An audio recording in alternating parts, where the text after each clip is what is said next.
there's an animal cruelty situation involved, the police assist the Humane Society in doing so. And this started at 7:30 this morning with them trying to serve a warrant. The Criminal Apprehension Unit over on Hannah Place Southeast, not too far away from where you just saw Matt Gregory, not far away. And when they tried to serve that warrant, the person who was inside the home did not come outside of the home. They tried to gain entry. The police department, the investigators tried to gain entry. The person started firing shots at the police that were trying to go into that home. 3 officers were hit by those shots. We're not sure how many shots were fired. Those 3 officers taken to the hospital, non-life-threatening injuries. A 4th officer was injured, not by gunfire, but was injured, also taken to the hospital. Right now, that suspect still inside, barricade situation.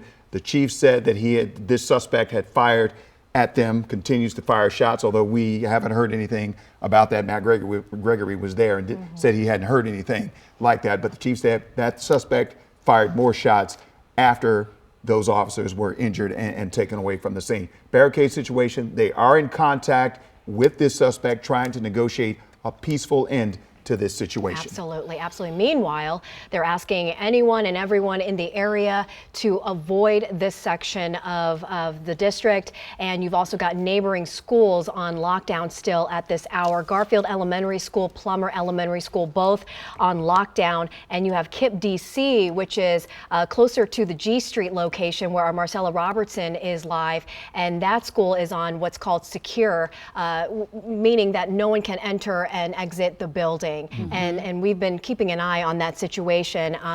And so that is what is going down at KIPP DC. But, you know, lots of people affected by this, and we still don't know for how much longer it could go into the afternoon. And, you know, thankfully, we can report that these officers are recovering, being treated at the Washington Hospital Center. We did learn serious. At first, it was, you know, we weren't sure of the degree of the injuries here, but we can tell you that the chief passed along, or the police union representative passed along, that these injuries, though, while not life-threatening, are serious. The other aspect of this, for me, is the involvement with the Humane Rescue Alliance, right? And coming out and having this be so serious that an arrest warrant was issued for this individual. So there's the other factor of that, you know, Matt heard, he didn't know if, of course, he couldn't know if the yelping that he's heard from the dogs are related to this, but there is that aspect as well. Just so many layers to this ongoing,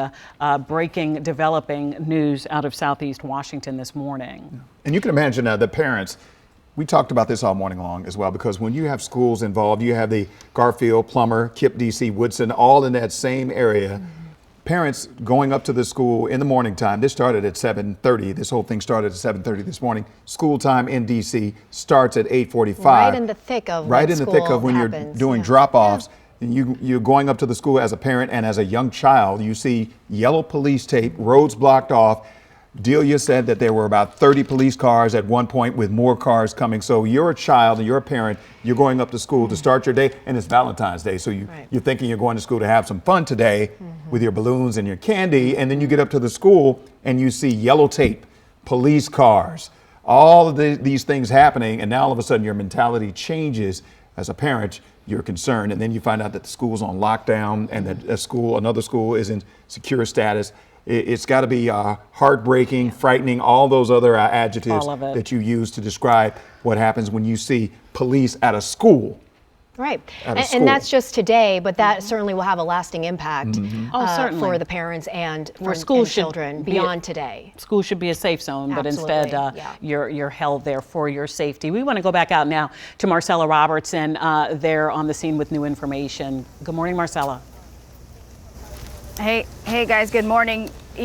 I mean, we're talking about the schools, and what we were seeing all morning, KIPP DC right here on the corner, really in the middle of all of this police action. Just really difficult for people to, for parents to drop their kids off, for young kids to come to the school day here and really experience all of this police presence. I spoke with a woman who was dropping off her 5-year-old daughter this morning, and was really upset. She was almost on the verge of tears, trying to explain to her 5-year-old why there were so many officers and such a massive police presence out here this morning.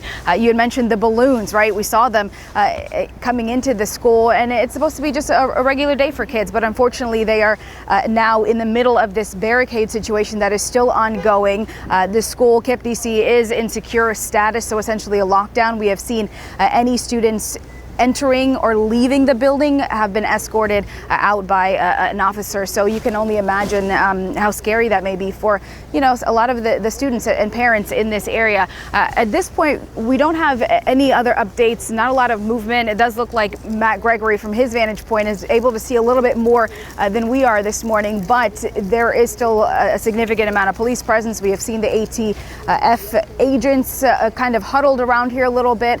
Not a ton of action in and around this command center, and the few people that were out here this morning unable to get into the apartments, it does look like they have made their way back inside. So it just really unclear what any movement may be on this, but I mean, you can understand the significance and importance to make sure that police are executing this carefully, especially when you have someone who has already shot at police this morning, has shot those 3 officers, and has made their intention very clear. So it is unclear how long KIPP DC will be in the middle of all of this, what a pickup will look like for parents, and how long the situation will be ongoing this morning. But we'll certainly be out here, and we'll continue to monitor the situation. This is really all that's going on here along Benning Road. It is just a lot of police presence, a few people out here trying to figure out and watch and see how this is going to unfold, but really just a lot of media in this area. And then, of course, the officers and ATF that seems to be assisting in this investigation. Marcela, thank you. Marcela Robertson with the update from closer to the scene. And for those of you tuning in right now, expecting to see The Price is Right, we're just here to tell you that the program is being preempted due to this ongoing breaking news. We're now going into our 3rd hour of when this started to unfold. It began just after 7:30 of this officer-involved shooting, and we still don't know how much longer it will go on for. We understand this is a ongoing barricade situation, and anytime that's involved, it's just a matter of when they can peacefully end this with the suspect inside the home. Perhaps complicated by the fact Absolutely. that, this is not just, we don't know who is in the house There are or animals involved. what is in the house exactly. So out of an abundance of caution for everyone involved here. So that banner says everything. 3 police officers shot. That's the importance and why we are staying on at this hour. And we know you're missing The Price is right now, but this is exactly why. In fact, those officers suffered non-life-threatening injuries, but serious injuries. And we find our Leslie Moreno at the Washington Hospital Center with where they've been taken. Good morning. Hey guys, good morning. Yeah, we are right outside the hospital. This is where those 4 officers were rushed here for treatment. I can tell you that we know 3 officers were shot. A representative for the police union told us that they were shot in the hand, in the foot. We also know, as you've been mentioning, a 4th officer was injured. They weren't shot, but they were injured. Again, here recovering. We're told these officers are expected to be okay. They're in great spirits. Again, hearing from a representative for the police union about the situation. They came out and gave us an update here, telling us that, again, they're going to be okay. They've been in contact with family and they're still here recovering. This all happened, as we've been saying, at around 7:30 when those officers were serving an arrest warrant, assisting the Humane Society. This was related to an animal cruelty case. That's where the officers were shot. Again, this was at around 7:30. Officers tried making contact with that man who was in that home.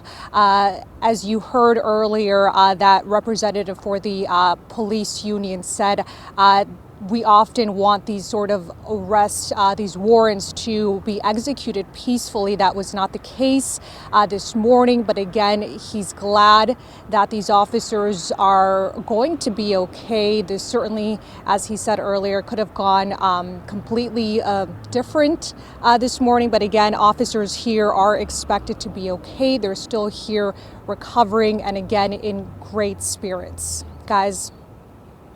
Leslie Moreno reporting from Washington Hospital Center. In fact, one of the union representative that she talked to earlier said the one officer was hit more than once, and the protective body gear that he had on shielded him from further harm. So we appreciate that, Leslie. Thank you very much for that report.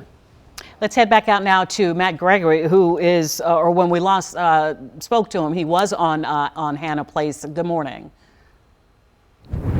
Hey, good morning. Yeah, we're just about a block up from, so Hannah Place kind of divides at Benning Street. So we're on H, but Hannah Place right over my shoulder, that is where the focus of the entire situation has been. And I'm going to show you just kind of over my shoulder, walk you through the scene as we're looking at it right now, because we've been bouncing around the area here in Southeast. And this is kind of where the focus point is, because just off Hannah Place, past that particular Metro bus sign, that's where all the police seem to be stationed along there. It's further back, probably about a half block or so, is the actual home that the man has barricaded himself inside, according to police. Let's just kind of recap for you real quick. This all started earlier this morning when police went with animal control to serve a warrant for animal cruelty. Now, when we were talking with the police chief earlier, and I'm sure many of my colleagues have reiterated this, they said it is customary for police to assist on things like this, especially with animal control. It was upon approaching the home and they could not get the suspect to come out. They were then fired upon, and like you heard Leslie say, 3 of them hit, each one with different injuries, different levels of injuries, but all non-life threatening, and then a 4th officer injured as well. At this point, as we've been going through the investigation, we wanted to hear from the chief of police, really show you sort of, if you missed the press conference, reiterate some of the things she said about the situation as it develops. And I'm here today just to give you an update on the officer-involved shooting that occurred here this morning.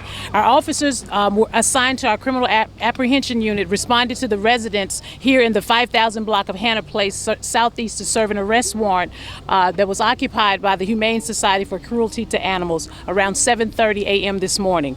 Our officers attempted to make contact with the individual inside the residence in order to execute the arrest warrant. The individual refused to come outside. As officers attempted to gain entry, the individual fired upon them. A barricade has been declared in this particular incident. Our officers were struck by gunfire, 3 of our officers to be exact. All 3 have been transported with non-life-threatening injuries to our local area hospitals. A 4th officer was also injured but not shot. It was basically for minor injuries. At this time, the individual remains barricaded inside the residence. This remains an active situation, and the individual has continued to fire from that location. We are asking everyone to please stay out of this location until we are able to apprehend the suspect. Hey, so one of the folks, we just kind of, while the soundbite was running, I came over here, and this is George. He lives sort of catty corner to it. George, you're a little far away because we're all kind of blocked off here, but can you tell me what happened this morning from what you were seeing? I mean, all I was doing was sitting at the table this morning, watching TV. All of a sudden, about 7 or 8 rounds went on. 7, 8 rounds? Yeah, about something like that, about 7 or 8 rounds. And what were you thinking when you heard that? Come outside and see what's going on. Yeah. He had so much.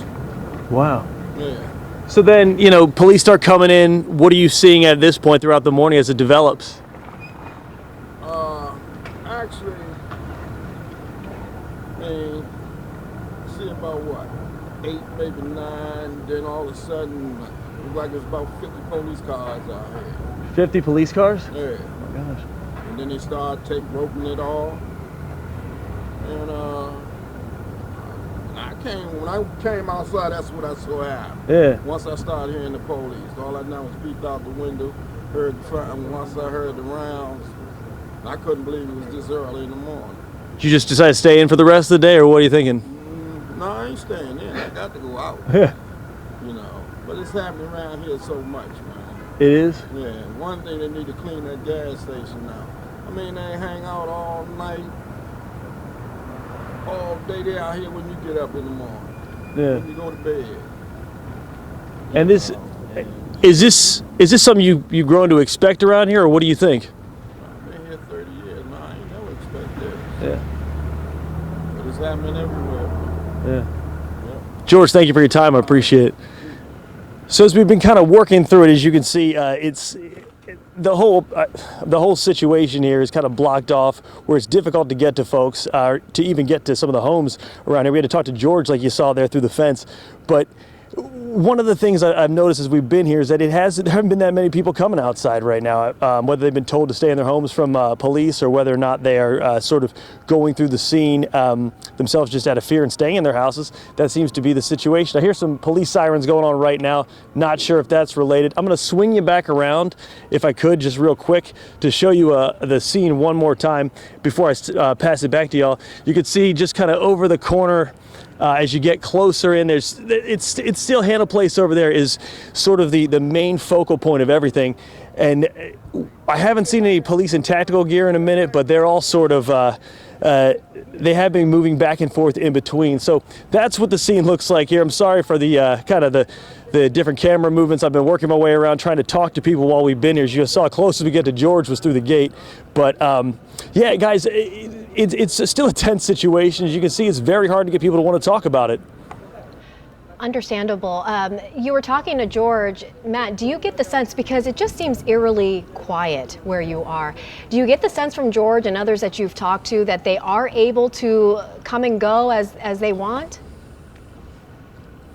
I mean, not really. They can't really go. It's sort of like you're going to have to take a lot of different roads to get out of here, and to get back in is just as difficult. It just seems like people are going to go how they're going to find their way out no matter what. But it is a situation where, like, it is silent here. Like, you can probably hear. I'm hearing these sirens just a couple blocks up, and there's nobody talking around here. When I was further down at the command center area, that was pretty lively. People are still out there chatting and talking. It is very quiet here. Everyone's just kind of waiting on bated breath to see what happens just across the street. I would say just a block and a half up. I'm just curious if residents were told, to stay inside, if that was the direction from authorities, because you have nearby schools on lockdown, obviously. But George seemed to, say that he could leave. He seemed to think that he was able to leave. So what's the messaging there? Yeah. Mm-hmm. All right, Matt, thank you so much. We appreciate that different angle. Yeah, I'm sorry, go ahead. No problem. Oh, no, I was just going to say, I think when it comes to those barricade situations, some of the things they generally do, police do, is houses within the direct vicinity are either evacuated or folks are told to barricade inside. But since we're about a block and a half up, I think that's probably why George was not told that. But he's been here all day, and he hasn't had an officer come to his door to talk to him about it. So that's sort of what we've been seeing on the scene, at least. All right, Matt Gregory reporting live. Thank you. All right. Again, we have several crews. I mean, this news is captivating newsrooms, of course, across the D.C. today. We want to get back out to Dianna Gonzales, who is there now out of the car, off the phone, on the ground for us. Good morning. Good morning. As you were talking to Matt Gregory about the silence in that area, we are feeling that here as well on the 4700 block of Benning Road, closer to the media staging area across the street from KIPP. We are about 3 lengthy blocks away from the scene of Hannah Place, where this is all unfolding. And something else struck me as you were having a conversation with Wisdom earlier today, just about the children who came to school with their Valentines, much like my daughter did, in her hand, ready to pass it to her classmates. Many children with balloons, hoping to have a great day today, and they walk into this and see all of this. And when you talk to neighbors, and they tell you about the repeated trauma that folks in some communities are living with, this is exactly what we're talking about. Young people, certainly feeling the impact, not only today, but for days and weeks to come. And hopefully, you know, the educators inside will have services for these young people, because, you know, we've heard so much, especially as we continue to talk about crime. It is top of mind as we think about and continue to debate in the council the Secure DC Omnibus crime package. You know, people say the fear, living in the fear of crime happening is almost as bad, I should say, as being a victim. Living with that fear of something happening is almost as bad as if it did happen to you. So while we know these children are safe, while we know these parents are safe, while we know these residents who live nearby are safe from this activity, just living in this area and seeing this constant activity is traumatizing for a lot of folks. I talked to that mom, Kiana, who I spoke to some time ago, who has a preschooler here. We were trying to get that sound and that portion of that interview over to you so we can play it. But she said, this happens here all the time. This happens here all the time. I wake up to sirens all the time. And I said, well, nothing to this extent. And she said, no, it's never this big. But police never respond when it's in this large of a manner, when it's a pedestrian who has been hit. Those were her impressions. That we're seeing this large police presence because members of their own were victimized and were hurt today. But she expressed pain almost that when her neighbors are victimized as well, or are injured at the other side of a gun, she doesn't see this type of response. Those were her words, and we wanted to share that with you. So we will work on getting that portion of that interview today. But I am really struck at not only this ongoing scene and what we know our police officers are going through, and how carefully they're trying to navigate this scene in order to bring it to a peaceful end for everyone here involved, but really for the residents who, you know, we descend on their neighborhood and do back-to-back coverage to talk about what is a legitimate, ongoing, stressful scene that we have here, developing situation. But so many have told me this happens every day. We hear sirens. So even though we know the children are fairly, you know, traumatized and were impacted by going to school and seeing this massive scene, listen, let's not think this doesn't happen in many communities around our city, far too often. And so, you know, I'm going to pull back on really being and really saying any more. But those were just my thoughts, and just in the discussions that I've had with people, not only today on this scene, but just in the time that we've been talking about crime in the city, that folks are seeing this far too often in their communities. And so we are hoping that we will have a peaceful end to all of this. As I want to just spin around and let's see one more time what we're looking at here. This, as even Matt Gregory had said, is kind of the staging area where police are beginning to strategize before heading up to Hannah Place. So we know we are about 3 blocks away from Hannah Place.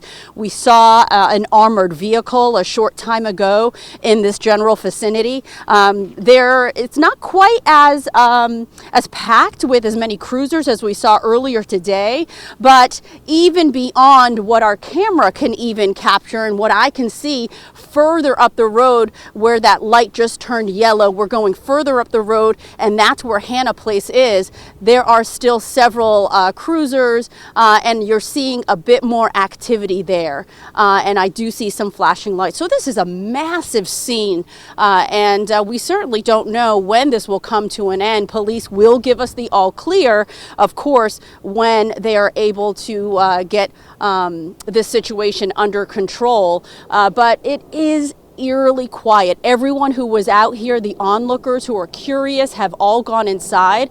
I don't have any indication from any of them that they were told by management or by police to stay inside their homes.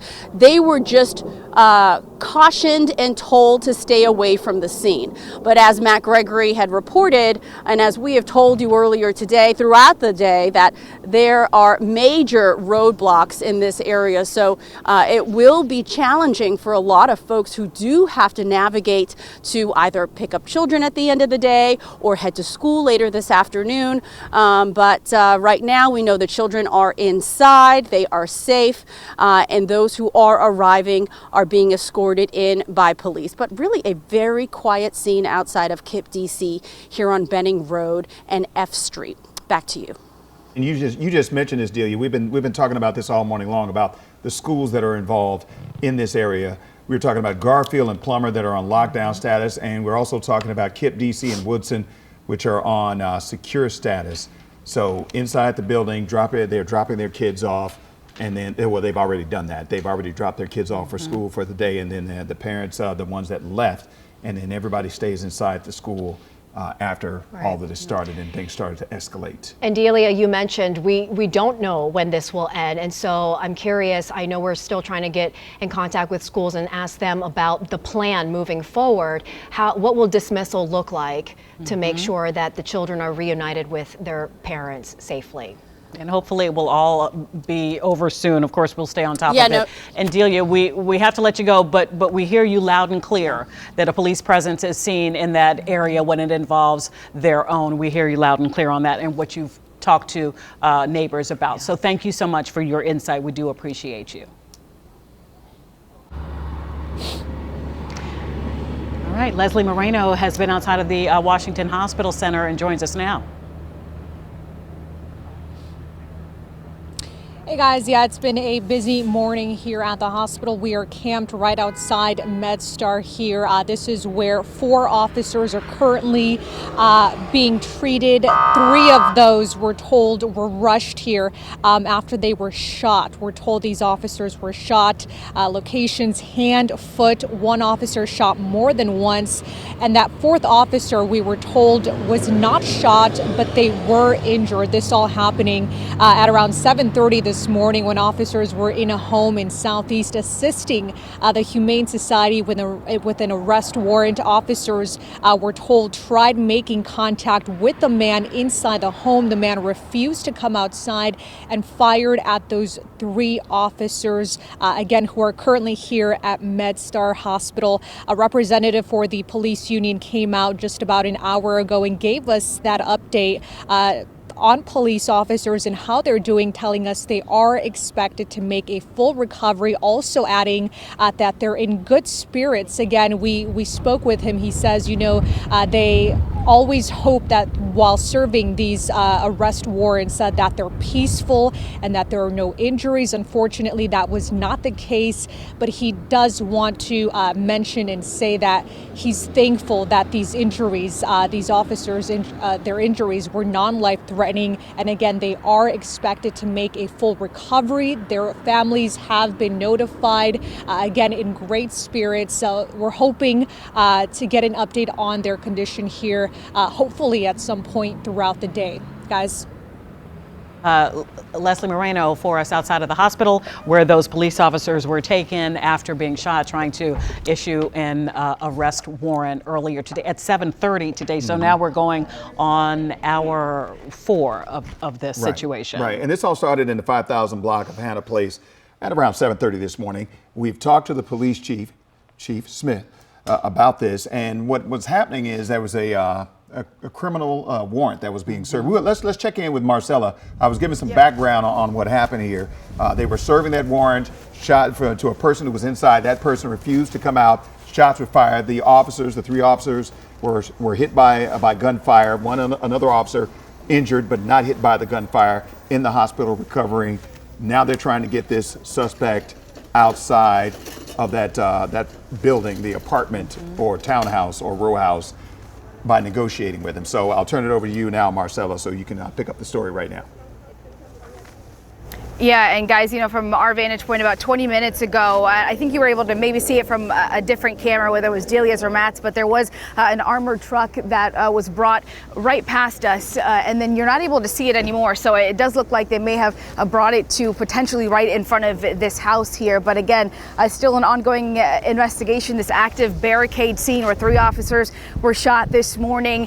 When we heard from the police chief this morning during that very brief press conference, really give you an idea of the severity of the situation that they are dealing with and how they have to approach this. Someone who shot at those 3 officers was continuing to shoot at officers, and obviously a very dangerous situation. So how you approach that is really unclear, and you have to be very careful, especially when you are dealing with neighborhood, you're dealing with apartments in the area, you're dealing with homes nearby, and then of course a school. And I want to focus in again on KIPP DC. I know we've been talking about this all morning, but this has certainly had an impact on a lot of people. I just spoke with a woman. She has 3 kids inside here. She has been standing kind of along the fence a little bit, and we're hopefully going to send that back to you guys so you're able to hear from her.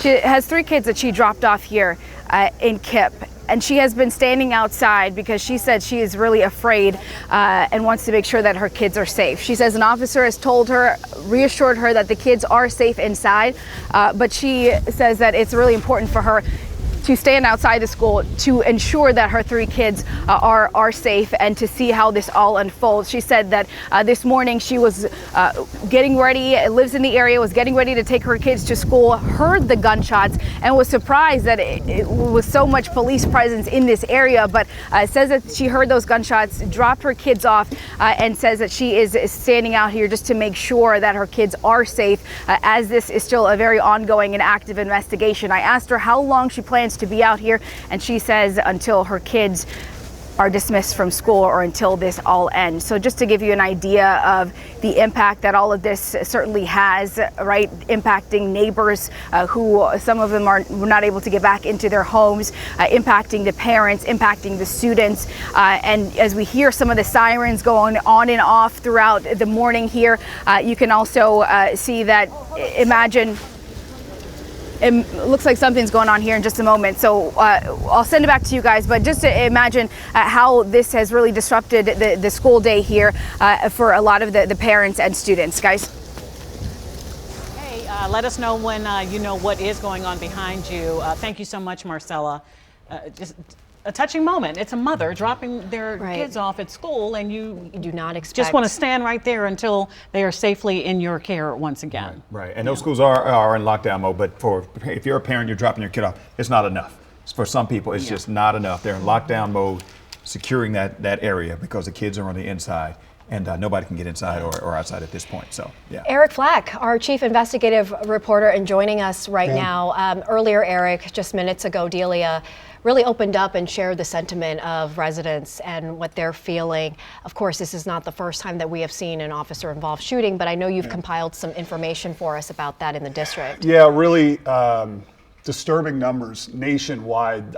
This comes from the National Fraternal Order of Police, which shows nationwide the number of police officers who are shot in the line of duty is on the rise and in a big way. According to the National Fraternal Order of Police, last year 379 police officers were shot in the line of duty. So for context, that is a staggering 59% increase from 5 years earlier. Now, if you break down last year's numbers here locally and across Maryland and Virginia, 8 officers were shot in the line of duty in the state of Virginia. 6 were shot in the state of Maryland, and 2 here in D.C. Those incidents in D.C., one was a park police officer. You may remember that was back in November when a park police officer was shot multiple times, the suspect dead after a shooting in Northwest. There was an incident last October where a man was killed and an officer wounded in an exchange of gunfire in Southeast. Earlier this month, a DC police officer was shot at but not hit in an incident that happened in Southeast DC in an alley. So the regularity with which suspects are firing at officers is increasing in such a way that it impacts officer retention. It impacts officers' ability to do their job, not knowing if they're going to be able to make it home to their families. And we just see it with such regularity that when, and Wisdom, I was watching your coverage earlier when you were talking about the police chief talking about the Secure DC Act. She wasn't just talking about increasing penalties for people who had guns. She was talking about increasing penalties for people who were discharging guns. Because right now there is a belief that people feel that they can discharge weapons in Washington, D.C. Without any repercussions really at all. Obviously there are going to be repercussions when you shoot and hit a police officer. But I think both here locally and nationwide, we're just seeing a brazenness with which suspects fire, bullets at police officers in a way that we just haven't seen before in this country. And in your numbers, add 3 more today, just trying to issue this arrest warrant. And I think that we would be naive to think that with the rise of gun violence that we've seen in our city, the city that we love so much, that it wouldn't cross over to whether you're wearing a badge or not. And it feels like that is what happened today. So those stats sadly do not surprise me with what we're seeing as far as gun violence, period. And the sharp uptick in such a short amount of time, that's alarming. Yeah, I mean, that I think is what stuck out most to me. And I got to dig a little deeper into the numbers on how those were, how those numbers increased here locally. But when you're talking about a 59% increase nationally in just 5 years, I mean, 379 police officers were shot in the line of duty in this country last year. 379. 3 today, right here in Washington, D.C., the nation's capital. That is a problem. That is an issue, because it affects all of our safety, because it affects the officer's ability to protect your family, your family, your family, my family. 379 in 1 year. In 1 year across the country. That means 1 each day, if not more. Right. 365 days in a year. I mean, that is 46 police officers killed by gunfire last year in the United States of America. When Leslie Moreno was out at the hospital and she spoke with the union chief, the head of the for the police union, he was very outspoken about what he sees as the problem. I don't know if you heard his comments, but he basically put it on the city council and them not being tough with some of these repeat offenders or offenders, period. And the lack of officers, and the lack of retention officers. issue. Right. And it's a challenge. What do I tell police officer Wisdom? How do I convince him not to retire or not to go to a private security job where maybe he can make the same amount of money and not get shot at when he has a family, kids at home? How do I do that? How do I convince police officer Annie to do that when we're seeing this? They were serving a warrant for animal cruelty. Do you think they thought they were going to get shot? Absolutely for serving not. a warrant Absolutely for animal not. cruelty? Right. And I was just going to say, the police chief, when she's talking about this crime issue in Washington, D.C., so you're talking about people that are freely shooting, period. Because these bullets, today it was police officers. Yep. Many stories that we've been covering over the last couple of weeks, months, days, you have conversations with people and you're like, oh, a 2-year-old just got killed from gunfire. Oh, so this person was minding their own business, they get killed from gunfire. And a lot of people are talking about this now, about how do we stop this? How do we stop this to the point where these people that are shooting are, like you mentioned, randomly shooting. Today is police officers. But we've covered a number of stories where it hasn't been police officers and people are these suspects are just firing their weapons at will, and it doesn't matter whether they hit their target or not, because stray bullets don't have names on them. But we've been reporting all morning, there's schools in this area. Right, There exactly. were families, there were kids. Exactly. What if the bullet didn't hit the officer and Exactly. hit who was behind? What if it hit somebody at Garfield or Plummer or Kip DC or Woodson? So yeah, this is a huge issue, and not just here in D.C., all around the country. Thanks for putting it in perspective. You got it. Eric. We never want to see an officer of the law injured in any way like this, and today is so brazen, so thank you. We want to go back to Marcela Robertson right now. We saw some movement behind you, Marcela. What's going on? Yeah, we just got a brief update from police trying to figure out, exactly where things stand here.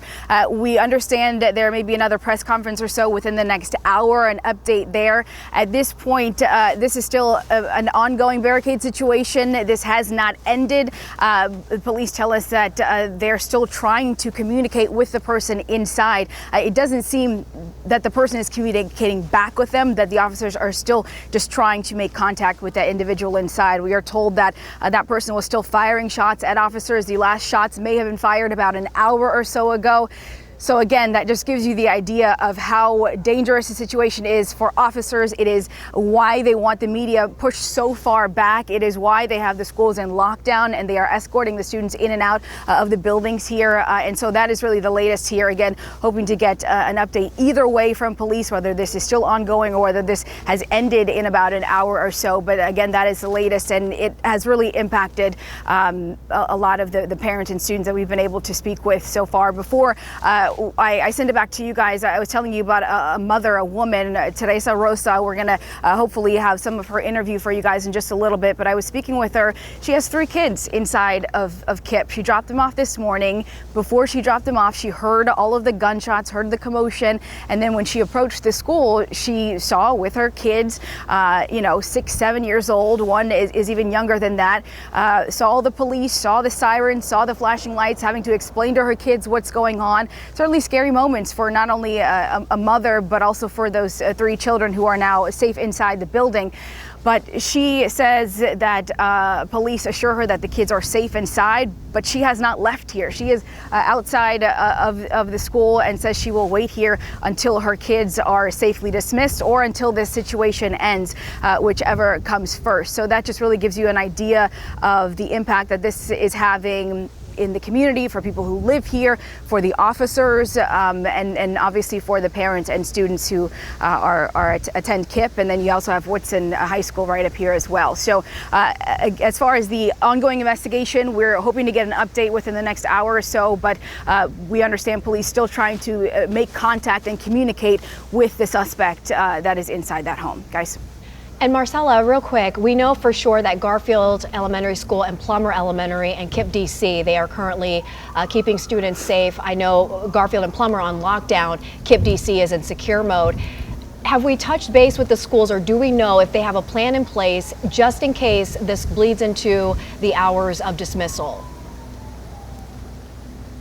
Yeah, I think we're still waiting to hear exactly what that plan is from schools, but I can tell you if it is anything like the plan that, when students were being brought into the school building, it will likely be that you will have an officer, several officers around the door, making sure that those kids are brought in and out safely and are going home with parents. So again, as I mentioned before, when we first got here, there was an officer, as those kids were being brought into school, would not let anyone on that side of the sidewalk. So again, we're going to reach out to police and see what the plan is if this does, push into the time where kids are dismissed, what that will look like for students and for parents. So we'll definitely keep you posted on that as well.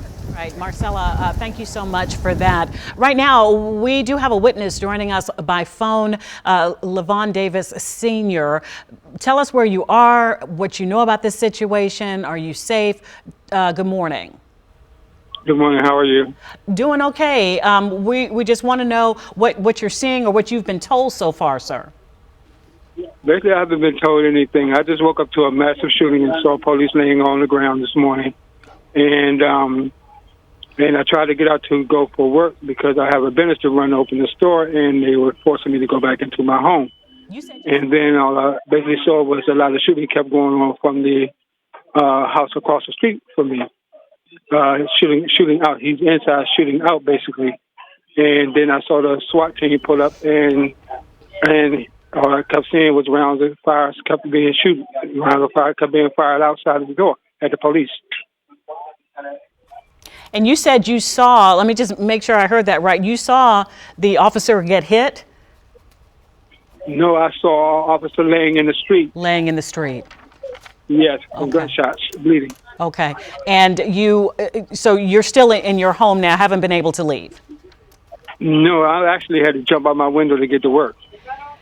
Leavon, do you know how long the shooting seemed to last? It's been lasting around 7 o'clock this morning when I first woke up. The first volley of bullets, though, you woke up to a volley of bullets. How long did it last?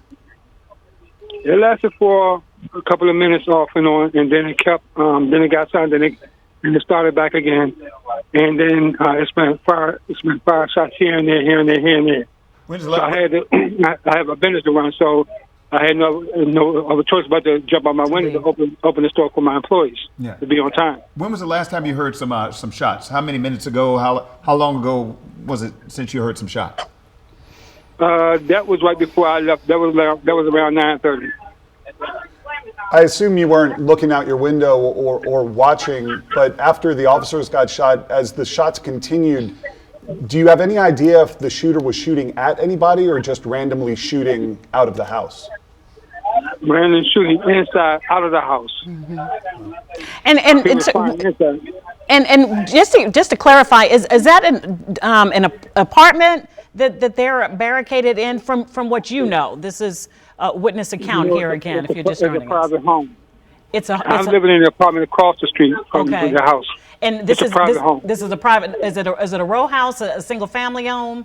It's a single family home. Single family home. And do you happen to know the people who live in that home, or what goes on in that home? No, I don't. I just speak to them. I just speak to people as I go along because it's pretty basically a quiet street. Yes, sir. We never had this type of thing going before. I really don't know anybody on the street, but when we speak, we just speak and say hello and all this other stuff just to be known, just to be speaking. Sure, neighborly, understood. Yeah. Mr. Davis, police say they were serving some sort of an animal cruelty warrant. Have you noticed anything with animals or dogs or sounds from that house? Yes, I do know he had a bunch of dogs. Yeah, I do. I mean, I'm aware of that. Like a strange amount? Can you characterize it? Yeah, it was a strange amount of dogs because dogs kept barking all day and all night. It was a lot of them. You couldn't put an estimate on how many? No, because I never seen them. I only saw one dog with him the whole time. But there were a number of dogs that would continue barking inside the house, like they were just kept in there. Yes. But I only saw him with one dog. Every time he came out, he had one dog. It was a different dog every time he came out. So you're at work now, sir. How do you plan on returning home, or do you plan on just staying there at your place of business? I plan on returning home, but I close the store at 8:30. Okay. So I'm going to have to return home, but I have a business to run. Is your store in close by this area, or is it somewhere else? It's close by there. It's in District Heights. It's Super Beauty in District Heights on Silver Hill Road. What is your reaction to what happened this morning? I'm actually shocked about what's going on because this has never happened, and I had to leave my car parked there because my car is parked directly across the street to where the house is. Do you have a lot of violence on your street? Is there typically shooting on your street? Never any violence. I can sit outside my porch and enjoy the evening. No violence ever happened on my street. Nothing. How long have you lived there? I've been here 6 years. 6 years. Wow. Well, Mr. Davis, we are really happy that you are safe and chose to join us. It gives us so much more insight into that street and just the neighborhood itself. Your comments, so we appreciate you. No, thank you so much. All right. In the meantime, we want to check in with Matt Gregory now, who is also out on the scene this morning. He is closer away from that traffic that you've seen right there, but he is closer to the area where this all started, which is Hannah Place, southeast. So, Matt Gregory, can you hear us? Hey, I can hear you. What's going on, guys? We've kind of come behind this. So I'm going to show you an idea. This is Benning Road is on the other side of the street here. This is kind of the row of homes here that's along that. We're quite a ways away, but you can see the perimeter extends even down to there. I'll give them a look over here if we could, Mark. You got some police officers here in the alley. They're talking to these two gentlemen. Now, those two didn't want to go on camera. We were talking to them briefly about sort of what they heard. They're two guys doing some construction work in the area, going through and apparently this gentleman here and this neighbor is going to let us in his yard. I was talking to him earlier, actually, when you were about to come to me, and he was sort of telling us what he had seen, or what he had heard at least. It was like 23 shots, he said. So some of the other crews are talking to him, so why don't you come with us right now? We'll kind of dip in and hear what we can hear. It's 17 years. Yeah. Hey, can you slide over? We're on live TV over here. Thanks. Yes, I've been about 17 years. And do you know this person in any way? No, I don't know him at all. No. All right. What do you make of this? And have you been hearing more shots? You say you heard 20 this morning. We've heard from some people saying they keep hearing shots. No, I ain't hear them all. Nothing since? No. Okay. And describe for me, when you heard the shots, the scene that ensued afterward. Shoot, I got up and came to the door, seen police there. Well, he told me to go back in the house, so came back in the house, and that was it. Okay. All right. And are you doing okay? Oh yeah, I'm good. Yeah. Okay, Maureen is here, my colleague Maureen Ume as well. We just wanted to give you an assist here with the shots. And sir, so sorry about what you're going through in your neighborhood. Have you seen violence like this often as you lived here? Shoot, every day. Every day. How does that make you feel? Sad. You know, we've been talking. What's the answer? You know, you live here. We don't want to call it a city under siege because this is your home. But this is happening over and over and over again. How do you fix this? I don't know. I stay to myself. I don't want to come out here. I stay to myself. But you can't be locked in your home forever. Shit, safe in your own home. Safe in your own home. What would you do if you had the power to do something? I don't know. I can't tell you. Just sad. You sound like you're getting emotional. Yeah, sad. How long you lived here? 17 years. 17 years? A neighbor told us that walking this area is too complicated because of a lot of children. A lot of children. Everything about a little kid. They're doing time kids going to school. Walking by themselves without their parents and stuff. Going to school. And shooting like this. Shoot 3 police. Imagine one of the kids that got shot. 17 years you've been here. What's it been like in the last year? Worse? The same? What's it been like? All about the same. All the time? All the time. Every day you hear police coming down the street, sirens every day, all day. So you wake up today, what wakes you up? The gunshots. Sir, were you inside your house, and so you could hear them from inside your home? Sleeping, yeah. It was so close. The door made me woke me up, it was so close. What is your dog did? No, they were shooting my room right on the other side of the house, right on the other side. And I heard the gunshot. They woke me up, made me come to the door, because it was so close. You didn't, as soon as you hear it, do you hit the deck, do you go on the floor? No, I got up and came to the door. Got no kids going to school in the morning. Did you know this guy that they're saying did the shooting? Is his house known to you? The dogs? Have you seen the dogs around the neighborhood? No, I don't even know him. Yeah. We see a lot of dogs. Yeah, I see a lot of dogs. Yeah, a lot of dogs. Plenty of people walk the dog, but someone have the dog running by themselves. How you feel right now? I don't know. I couldn't tell you. Well, thank you very much. We appreciate you coming out and speaking to us, okay? And your name again is, sir? O'Neill. Mr. O'Neill? Yes. Thanks very much. Is that your first or last name? First. What's your last name? Morris. Morris? Morris O'Neill. Thank you. Right. O'Neill Morris. O'Neill Morris. Yes. Thank you, sir. Appreciate it. So that was what, sorry, we're going to walk out now. You could hear that was Mr. O'Neill, Mr. Morris, O'Neill Morris, who was talking to us about what he had seen. You see other crews coming in, or what he heard. And what he was saying, and I don't know if you heard, he said that when it comes to the question of dogs in the neighborhood, one of the things they had talked about was that there's lots of dogs here. So it was hard for him to differentiate whether that the dogs he hears on a regular basis or anything that has to do with with what the search warrant that was issued this morning. So that's what you hear. He's got quite an interesting insight. He's been here 17 years, and we asked him, you heard it, we said, has it gotten better? Has it gotten worse? What has it been like? He said, this is kind of the same, the way it's always been. And you could hear him getting emotional too, talking about it. If you were listening closely, it's is something, right, to live so close to such an event happening. And then we're just kind of coming in now and, seeing the area, trying to talk to neighbors, get a feel for it. But folks are living through this every day. And when you ask him what is to be done, he doesn't know what's to be done in the city. It's something that's been frustrating for him and for many neighbors we've talked to. We're going to be here on the scene for the rest of the day as this barricade situation continues. But I hope that gave everyone back home a little insight into what people are living with and living in the area here, because it's not something that everyone sees up close. But folks who live through this, it's something that becomes part of life, and not in a way that makes it easier for them by any stretch. Back to you guys. All right.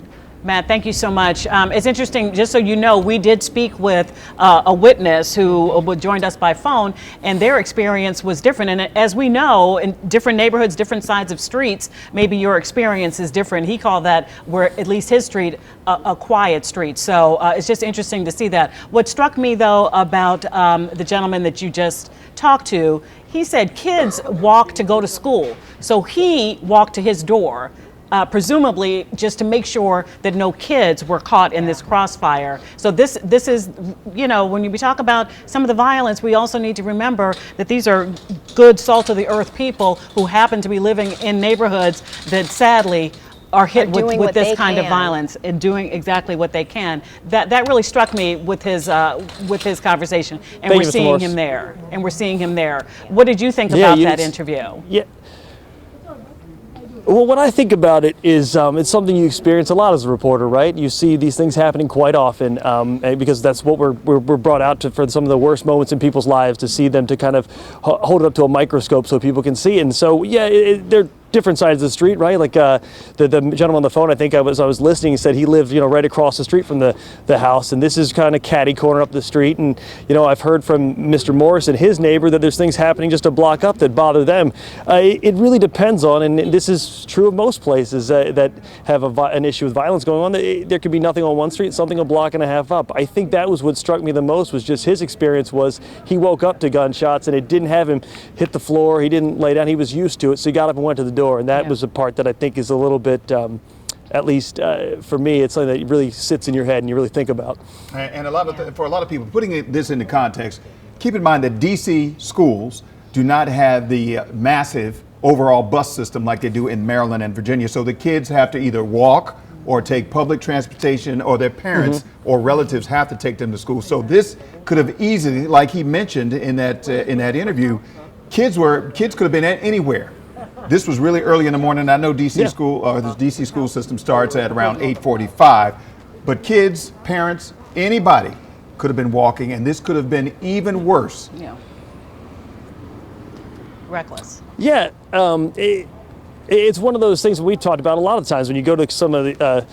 When we've gone to many of the shooting scenes we've been to, it's a sporadic gunfire that, and how many times have we covered stories of people, children being hit who were nowhere near the intended targets. This is something people have to live with. It's very, very scary, and it's something that Mr. Morris clearly got emotional about when he was talking about it there. And you can see we've been moved back as we've been standing here to past the perimeter, so the perimeter's expanded even more through this alley. Matt Gregory, thank you for that.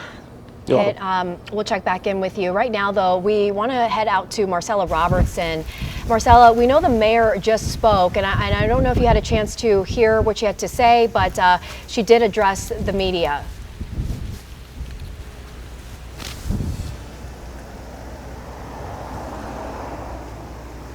Can you guys? Yeah, I couldn't hear exactly what you were saying, but I do want to give you a quick update from what we just saw here. Again, we've been outside of KIPP school here, and just about 30 seconds ago, there was a parent who dropped off a bunch of Valentines, right? And I think that really just gives you the sense and idea of the somewhat normal day that they are trying to have inside the building here as they are dealing with a much different situation, not normal situation outside of the school here. Again, parents dropping off Valentines here. We spoke with a mother earlier. She dropped 3 kids off inside KIPP, and she is still on the corner here. You can see her by the fence.